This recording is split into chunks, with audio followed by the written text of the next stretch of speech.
ለቴሳ እያንዳንዱ መሳሳም እውነተኛ፣ እያንዳንዱ ቃልም ጥልቅ መስሏት ነበር። ነገር ግን በሕይወቷ ትልቁን ውሳኔ እንድትወስን ያደረጋት ያ አስደናቂ ፍቅር ለካ በአንድ መጠጥ ቤት ውስጥ የተደረገ ተራ ውድድር ውጤት ብቻ ነበር። በዚያች ምሽት ቴሳ በክፍሏ ውስጥ ከፍቅረኛዋ ኖህ ጋር ተኝታ ነበር። ድንገት ስለ ሃርዲን ማሰብ ጀመረች። ራሷን መቆጣጠር አልቻለችም። እናም ፍቅረኛዋ እንደተኛ ቀስ ብላ ሃርዲንን ለመገናኘት ወጣች። በዚያ ቅጽበት ሃርዲን ትንሽ ተከፍቶ ነበር። ነገር ግን ቴሳ ወደ እሱ ስትመጣ ስሜቱን ማጋራት ጀመረ። በአጭር ጊዜ ውስጥ ቴሳ በስሜት ተነካች። ከዚያም ሃርዲን ወደ ክፍሉ ወሰዳትና ስለ ባህሪው ይቅርታ ጠየቃት። ቴሳም ይቅር አለችው። ወደ እሱ ተጠጋች። እናም ለመጀመሪያ ጊዜ ሁለቱም አብረው አደሩ። ከጥቂት ቀናት በኋላ ቴሳ ለኮሌጅ ከቤት የምትወጣበት ቀን ደረሰ። ለቴሳ ይህ የነጻነት፣ የአዳዲስ ዕድሎችና የነገዋ መጀመሪያ ነበር። ለእናቷ ግን አስጨናቂና በስሜት የተሞላ ነበር። ኖህም አብሮ በመምጣት የቴዎሳን ዕቃዎች ለማንቀሳቀስ ረዳ።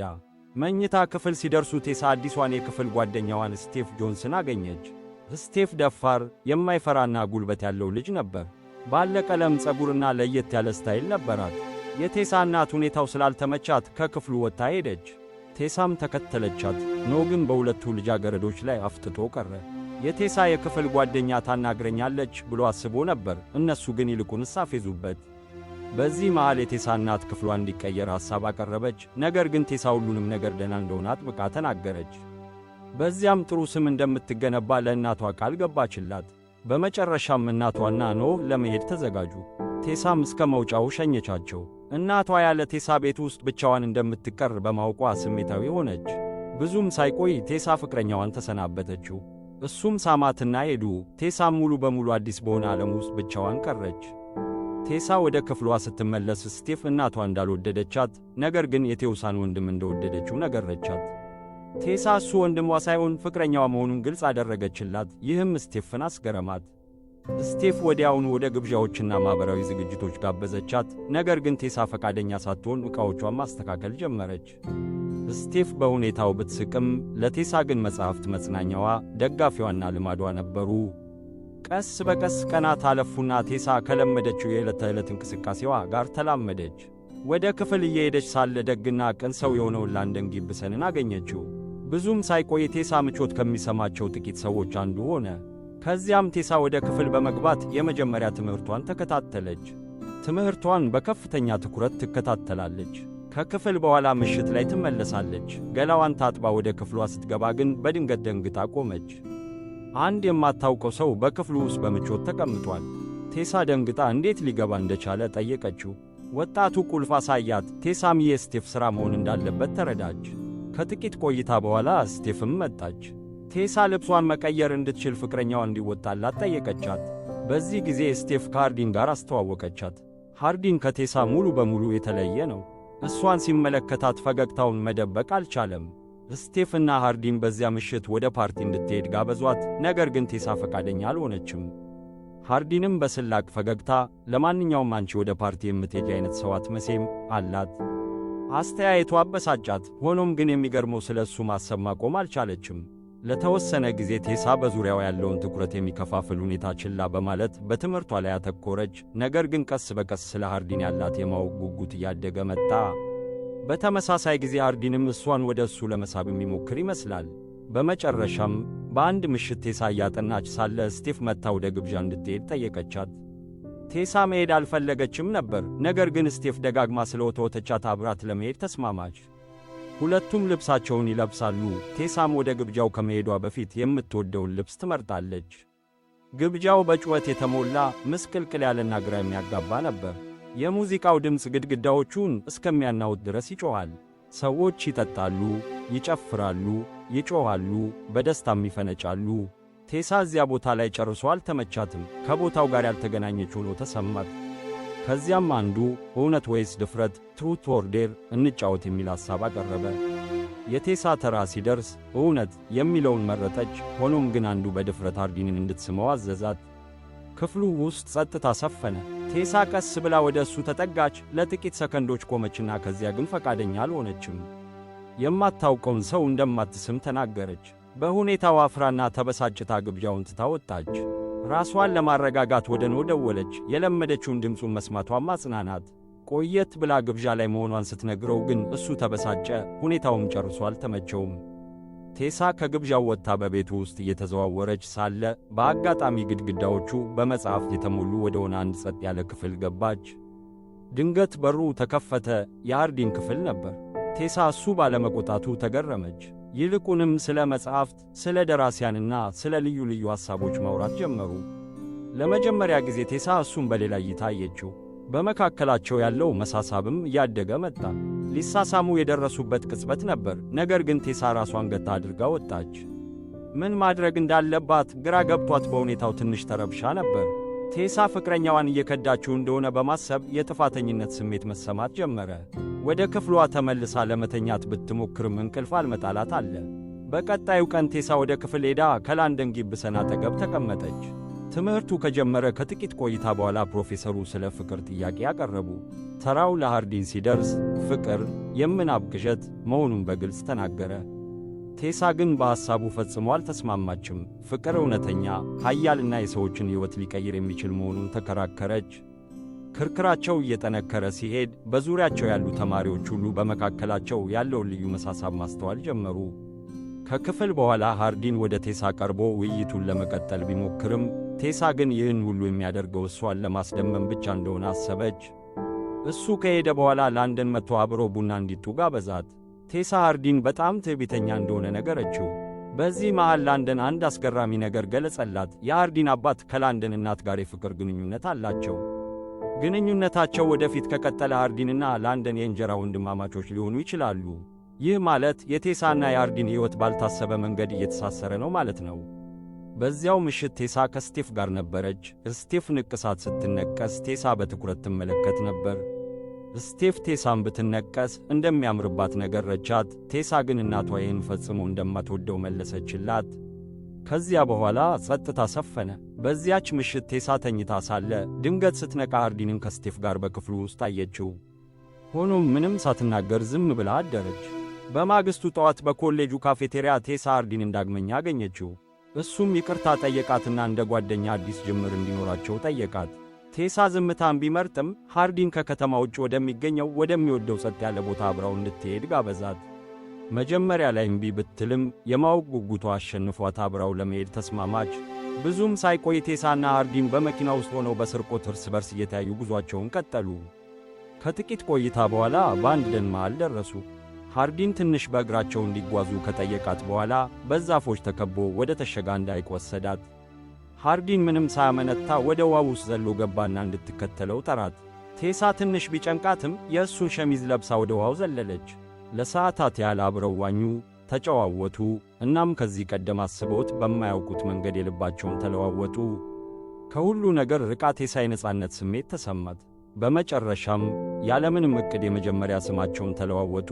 ያ መሳሳም ድንገተኛ፣ ጥልቅና ችላ ሊሉት የማይችሉት ነበር።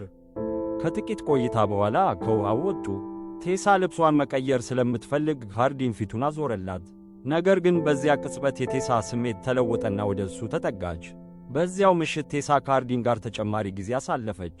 አብረው ደስተኛ ይመስላሉ። ቴሳ ስለ እሱ የበለጠ ማወቅ ትፈልጋለች። ነገር ግን ሃርዲን ስለ ራሱ ብዙ አይናገርም።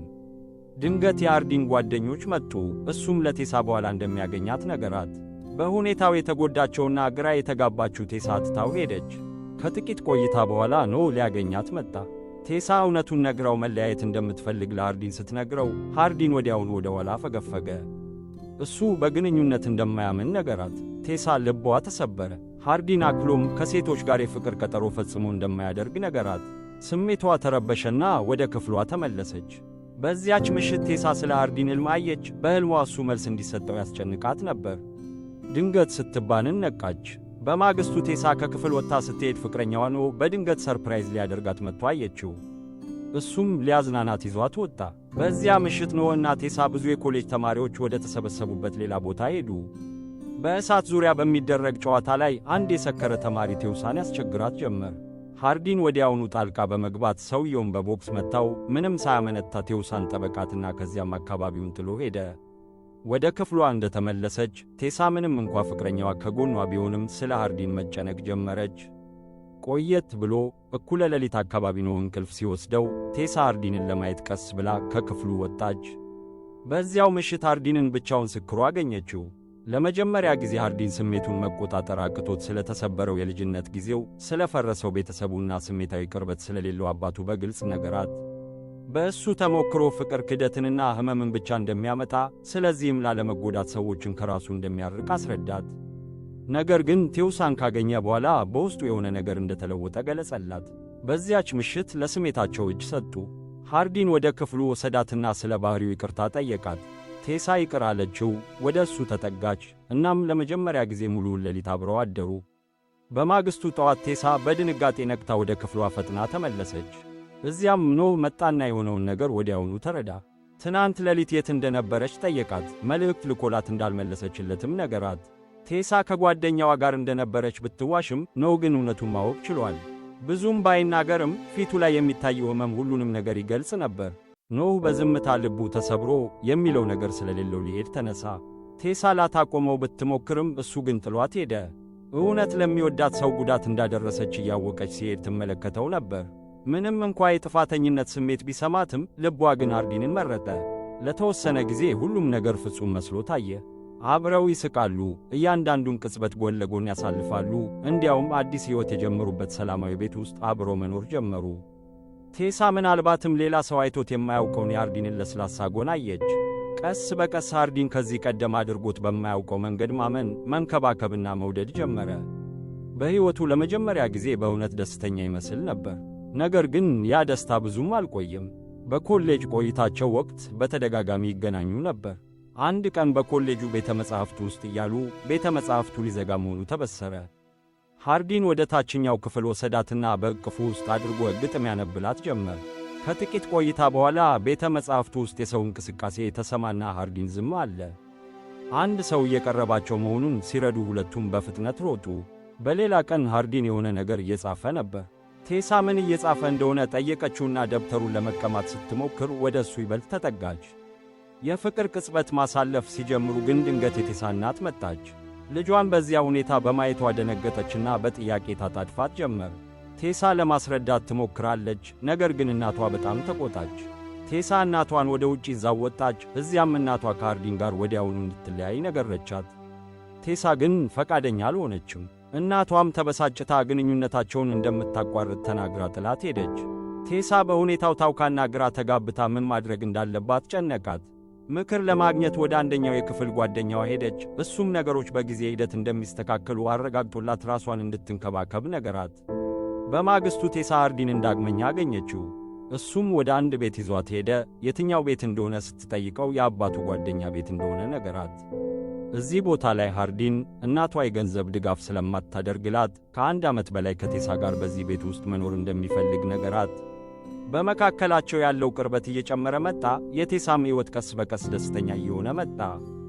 አሁን የምትኖርበት ቤትም ሆነ የምትወደው ሰው አላት። ሃርዲን በየቀኑ ወደ አዳዲስ ቦታዎች ይወስዳት ጀመር። ቴሳም በዚህ አዲስ ነፃነትና ደስታ ትረካ ነበር። አንድ ቀን አሁን የእንጀራ ወንድም ወደ ሆነው ወደ ላንደን ጊብሰን ግብዣ ይዟት ሄደ። ሆኖም ሁለቱ ሃርዲንና ላንደን ፈጽመው አይስማሙም ነበር። የላንደን እናትና የሃርዲን አባት ቴውሳን ሲያገኟት ደስ ይላቸዋል። ሃርዲን ግን ምቾት አልተሰማውም ነበር። አባቱ አሁን ሃርዲንና ላንደን የሚባሉ 2 ወንዶች ልጆች እንዳሉት በኩራት ተናገረ። ይህ ሃርዲንን አስቆጣው፣ ምክንያቱም ላንደንን እንደ ወንድሙ አይቀበለውም ነበር። አባቱ 8 ዓመት ሲሆነው ለሞተችው እናቱ ፈጽሞ ግድ እንዳልነበረውም ገለጸ። ከዚህ በኋላ ሃርዲን ቴውሳን ይዞ ወጣ። በማግስቱ ቴሳ ጓደኛዋን አገኘቻት። እሷም ስለ ኖህ ፖርተር ጠየቀቻት። ቴሳ እንደተለያዩና አሁን ከሃርዲን ጋር እንደሆነች ነገረቻት። ስቴፍ ግን ሃርዲን የማይታመን እንደሆነና ሴቶችን ጥሎ የመሄድ ታሪክ እንዳለው አስጠነቀቀቻት። ይህን ያለችው እሷ ራሷ በአንድ ወቅት ከእሱ ጋር ግንኙነት ስለነበራት ነው። ይህን የሰማችው ቴሳ መጨነቅ ጀመረች። ቤቱ ውስጥ ቴሳ በሃርዲን ስልክ ላይ ከሌላ ሴት የተላኩ መልእክቶችን ተመለከተች። የሆነ ነገር እየደበቃት እንደሆነም ተረዳች። ብትጠይቀውም እሱ መልስ ከመስጠት ይልቅ ጥሏት ወጣ። ቴሳ በጭንቀት ተሞላች። የእናቷን ማስጠንቀቂያ ትዝ አላት። ሃርዲን በሌሊት ሳይመለስ ሲቀር መልእክት ላከችለት፣ ነገር ግን ምንም መልስ አላገኘችም። ተጨንቃ ፍለጋ ስትወጣ መኪናውን ከአንድ መጠጥ ቤት ውጭ አገኘችው። ውስጥ ስትገባ ስቴፍን አገኘቻት፣ ነገር ግን ግልጽ መልስ አላገኘችም። ከዚያም በሃርዲን ጓደኞች ፊት እውነቱ ታወቀ። ሃርዲን ቴውሳን እንደሚወዳት ያስመስል የነበረው በውርርድ ምክንያት ብቻ ነበር። የቴሳ ልብ ሙሉ በሙሉ ተሰበረ። አሁን እያንዳንዱ ትዝታ እንደ ውሸት ይሰማታል። ሃርዲን ስሜቱ በሂደት ወደ እውነተኛ ፍቅር እንደተቀየረ ለማስረዳት ቢሞክርም ቀኑ ግን አልፏል። ቴሳ ጥላው ሄደች። ወደ ቤቷ ተመልሳ ለእናቷ ሁሉንም ነገር ነገረቻትና ይቅርታ ጠየቀቻት። እናቷም ሕመሟን በመረዳት ይቅር አለቻት። ቆየት ብሎ ቴሳን ዳግመኛ አገኘችው። ይቅርታ ጠየቀችውና እንደገና አዲስ ጅምር እንዲኖራቸው ጠየቀችው። ከጥቂት ዝምታ በኋላ ይቅር አላት። እናም እንደገና ሰላም ያገኙ ይመስል ነበር። ከዚያም ቴሳ በራሷ ላይ ለማተኮር ወሰነች። በትጋት ሠራች፣ አዳዲስ ዕድሎችን ፈለገች። እናም በአንድ የህትመት ድርጅት ውስጥ የልምምድ ዕድል አገኘች። ይህም ወደ ግቧ ይበልጥ አቀረባት። በዚህ መሃል ሃርዲን በሠራው ነገር እየተቆጨ ልቡ ተሰብሮ ቀረ። ከጥቂት ቀናት በኋላ የፈተና ውጤት ሲመጣ አንድ መምህር ከሃርዲን የተላከ ደብዳቤ ለቴሳ ሰጣት። እሷም በላንደን ፊት ደብዳቤውን አነበበችው። በደብዳቤው ላይ ሃርዲን ሁሉንም ነገር አመነ። ቴውሳን ማግኘቱ ስለ ፍቅር ያለውን ግንዛቤ እንደለወጠውም ገለጸ። ከማንም በላይ እንደሚወዳትም ተረዳ። ቴሳ ታሪካቸው ወደ ተጀመረበት ሐይቅ ተመለሰች። በጸጥታ ተቀምጣ ያሳለፏቸውን ጊዜያት ሁሉ አስታወሰች። ለአፍታ እዚያው ያለ መሰላት፣ ነገር ግን እንደ እውነቱ ከሆነ እሱ ሄዷል። ፍቅራቸው ግን የማይረሳ ሆኖ ይኖራል።